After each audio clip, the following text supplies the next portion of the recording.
Imagine a man who built the modern world, only to try and turn his workers into obedient robots stripped of their private lives. We are used to seeing Henry Ford as the hero of industrialization, the kindly grandfather of the automotive industry. But what if I told you that behind the facade of the legendary Model T stood a paranoid man who built his own secret police and loathed individuality? Today, we open Ford's secret files. Welcome to part 1 of our investigation, the Conveyor of Fear. Henry Ford didn't just invent the assembly line, he invented a way to control human nature. In 1914, he shocked the world by setting a wage of $5 a day. This was double the market rate. Workers lined up in Detroit for miles. But this generosity came with fine print in the contract that textbooks rarely mention. To monitor his workers, Ford created the Sociological Department. These weren't HR reps or counselors. This was an army of inspectors who had the right to enter your home without warning. They checked, is your kitchen clean? Are you drinking too much? Do you attend church? Are you spending your $4 on gambling? If an inspector didn't like what they saw, your pay was docked or you were fired. Ford sincerely believed he owned not just the workers' time at the factory, but their soul at home. It was history's first attempt to build a corporate dictatorship under the guise of philanthropy. Inside the factories, an atmosphere of total silence reigned. Ford forbade workers from talking to each other. Even a smile could be a reason for suspicion. A term even emerged, the Ford whisper. Workers learned to speak without moving their lips, much like prison inmates, just to exchange a few words with a colleague. But the real nightmare was Harry Bennett, a former boxer and Ford's protege who headed the service department. In essence, this was a private gang composed of former criminals and thugs. They spied on everyone, crushed any attempt to form a union, and intimidated the workforce. Ford turned his factories into fortresses where progress walked hand in hand with terror. Did you know that the only American Adolf Hitler mentions with admiration in his book, Mein Kampf, is Henry Ford? This wasn't a coincidence. While the world was buying his cars, Ford was spending millions on the most massive anti-Semitic campaign in U.S. history. Today, we step into the printing press of his personal hatred to discover how the king of cars became the ideological inspiration for Nazism. In 1918, Ford bought a local newspaper, the Dearborn Independent. Most people thought he'd write about farming or engines.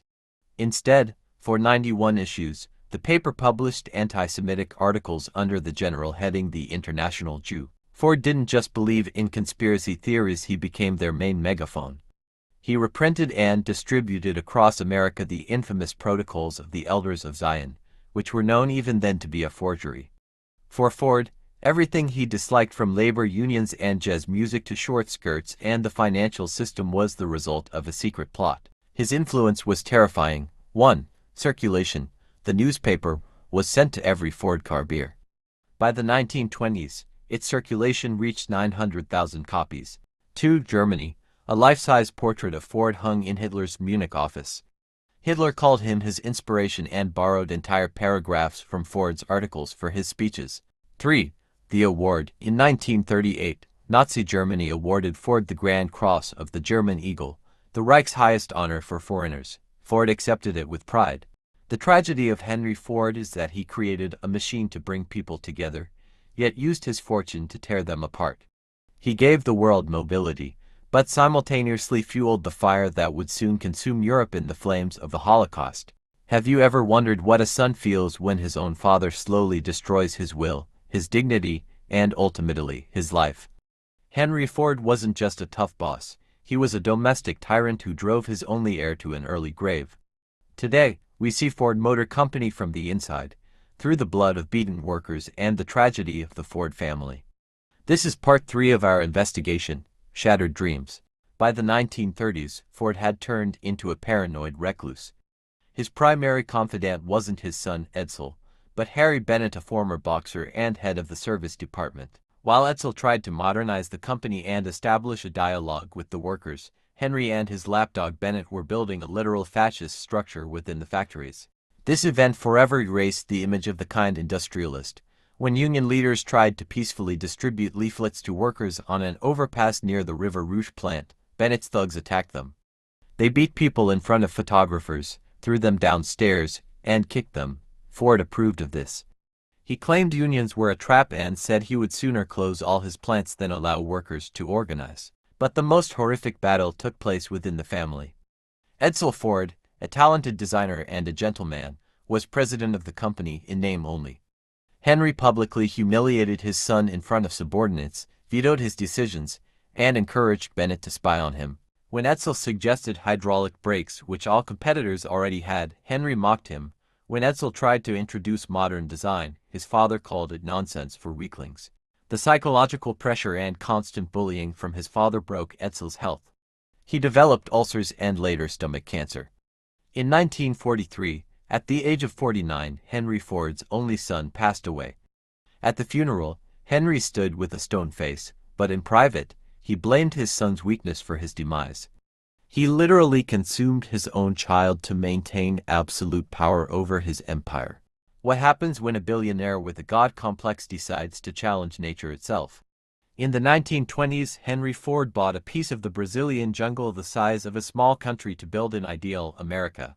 He wanted rubber for his tires, but ended up with a revolt, tropical diseases, and a ghost town that still rots in the Amazon rainforest. Welcome to Fordlandia, the most expensive and insane failure in industrial history. Ford hated being dependent on British rubber supplies.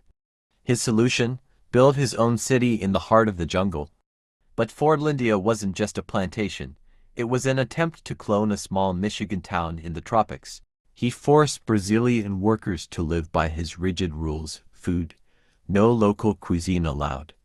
Workers were fed oatmeal, canned peaches, and brown rice in 100-degree heat. Prohibitions, alcohol, tobacco, and even women outside of marriage were strictly forbidden.